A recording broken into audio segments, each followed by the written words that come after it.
Welcome back, family. The soft heart and tough faith, where you need a soft heart to be obedient and a tough faith to actually walk it out. Welcome back to the channel, guys.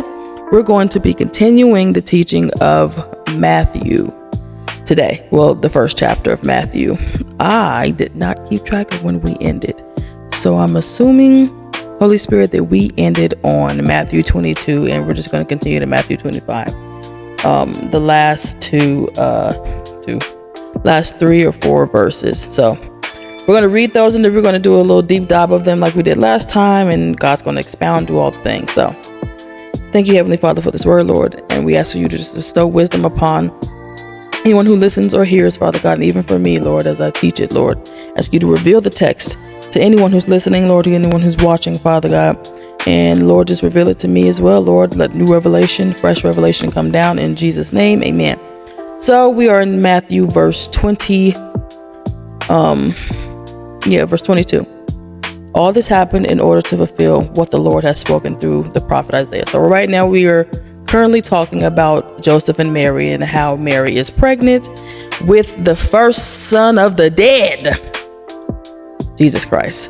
The firstborn of the dead. I'm going off that 28:19 song. The firstborn of the dead, Jesus Christ. So this is what 22 is saying, that this is a prophecy. This was spoken years ago. This was spoken decades ago, actually, before it actually happened.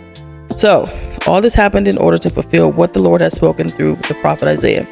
Behold, the virgin shall be with child and give birth to a son, and they shall call his name Immanuel, which when translated means God with us. Then Joseph awoke from his sleep and did as the angel of the Lord had commanded him. He took Mary to his home as his wife, but he kept her a virgin until she had given birth to the son, her firstborn child, and he named him Jesus. The Lord is salvation. So let's do a deep dive.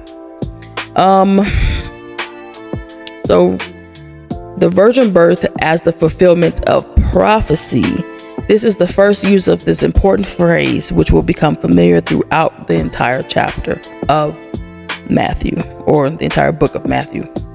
Matthew rightly understood that the supernatural conception of Jesus was prophesied in Isaiah 7:14.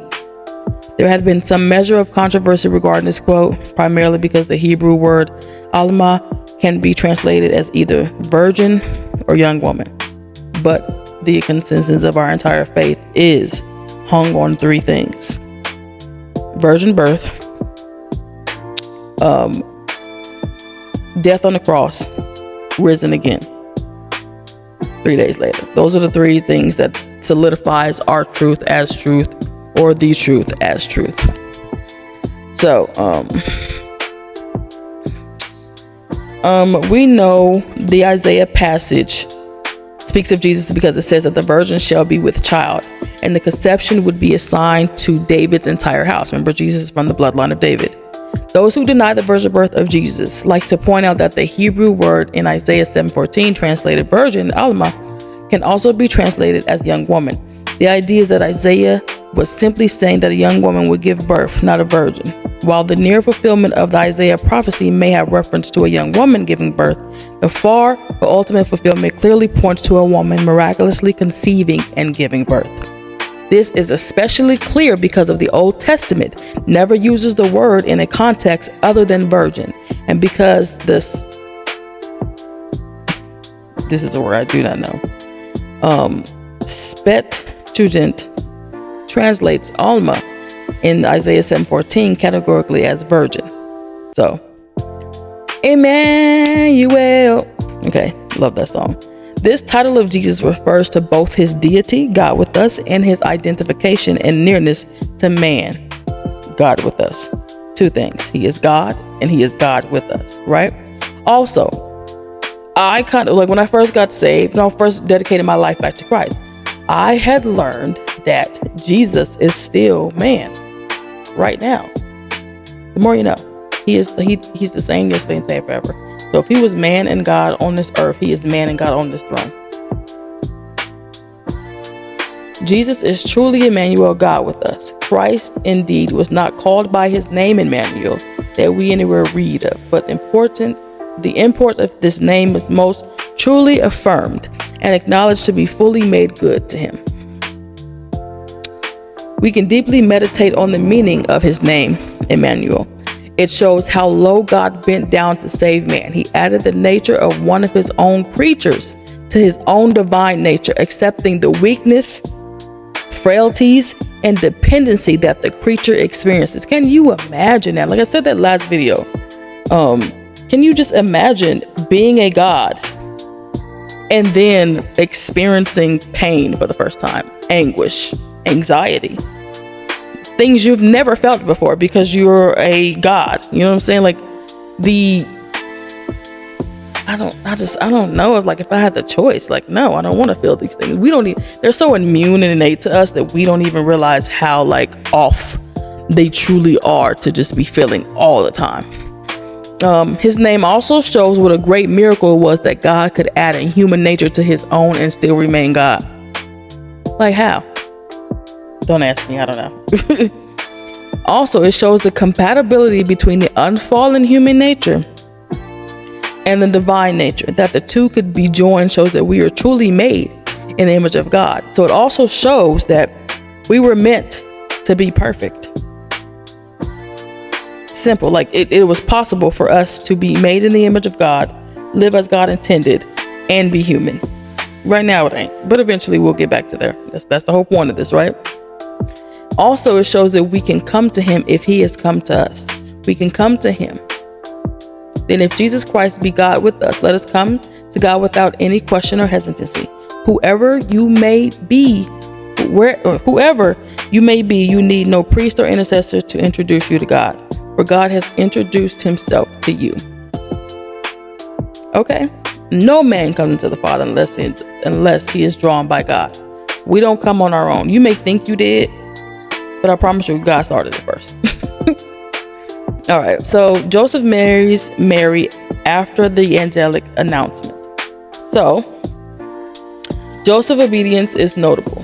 He did not doubt nor waver. He instantly understood the truth and the importance of the angelic messenger that came to him in the dream. And this is the thing. I want to stop right there and point that out simply because there are a lot of people, or atheists or whatever you want to call them, who constantly say, why don't God just come to me? Why doesn't he just show up in my room right now and tell me he's Jesus and his truth and all the things, and I will follow him? You think you will. No, you won't. And here's the thing. The reason why he doesn't come like that to a lot of people is because the doubt will still be there. Jesus can come in your room right now and you would question it. Be real with yourself. Like, you would question it. Is this really God? Is it? Like, I literally encountered something angelic in the middle of last week's video. It came towards me and y'all saw it in the back of the room. I couldn't see it. I was too busy teaching. And I was like, was that God? Like, I'm human. You know what I'm saying? Eventually I came to the conclusion that I knew what it was. But like, we are just naturally curious people. And if God stood in your room, you'd be like, oh my God, what is that? Immediately. Especially if you don't have a relationship with him, you're not close to God, you're atheist or whatever, and you don't know, and he just came and just sat on your bed and was like, hey, I'm Jesus. Okay. Not a lot of people will believe it.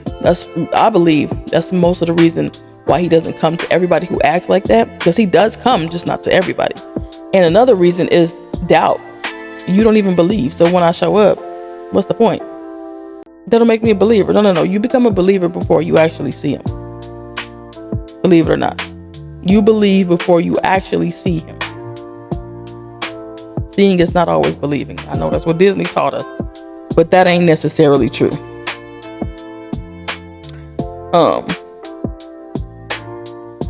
So the scripture says he did not know her until after Jesus was born. Know her means to be intimate with her. Simply implies that, they consummated the marriage.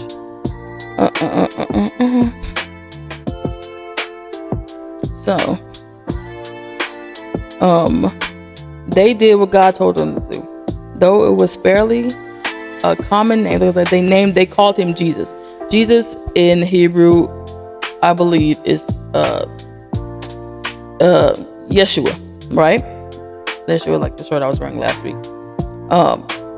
And it says they did what God told them to do. Though it was a fairly common name, at a genuine great meaning, it would come to be the greatest name, the name above all names.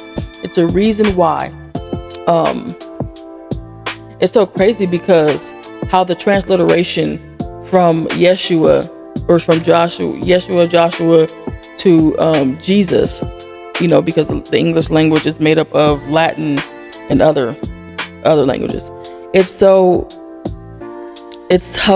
not strange, but it's so crazy how his name is above all name, and it's so powerful to the point that where no other name can cause darkness to sway.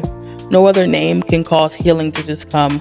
No other name can make demons flee. No other, whatever I say in Jesus' name has to be done. According to Bible anyway. You can't just say everybody gonna die in Jesus' name and then, no, that's not, we're not talking about that. We're just speaking on how powerful his name, what a wonderful name it is, what a beautiful name it is. He is one of the greatest names ever. Even if you don't know who Jesus is, you use his name, it's still a weapon. I believe there's a guy on TikTok who was explaining how he was going through sleep paralysis and how he began to see this demon on the end of his bed. He does not know Jesus at the time, don't know the Lord, don't know Jesus. And I think he's growing to the knowledge of God now, but then at the time he was explaining the story, he didn't know. And he talked about how it happened so frequently to him. So of course, believers like me are in the comments telling him, say the name of Jesus and it will go. And I know sometimes with sleep paralysis, or that's what they call it, but demons that do that to you, they inhabit your ability to talk. And sometimes you can, sometimes you can't.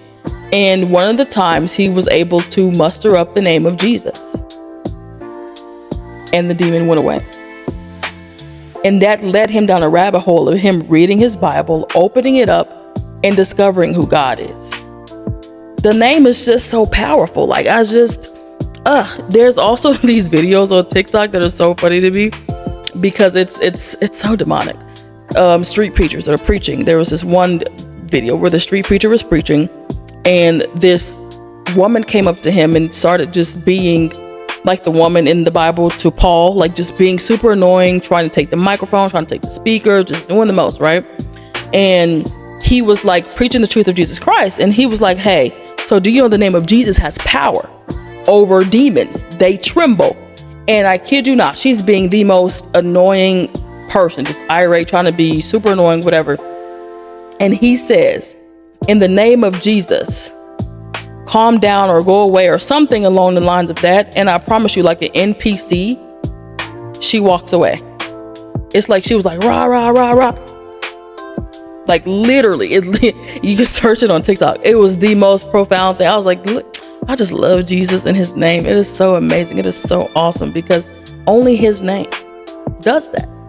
Only his name. I don't care who name you say. They name it as powerful as Jesus. So that's the end of the first chapter of Matthew, guys. Awesome. We're going to have a great time through Matthew. Matthew is an amazing book of learning who Jesus is and all of the things. And this was a pretty short video, but I didn't want to keep you guys long. We're going to go through this bit by bit and, just dissect the word, and whatever revelation God gives, he's going to give.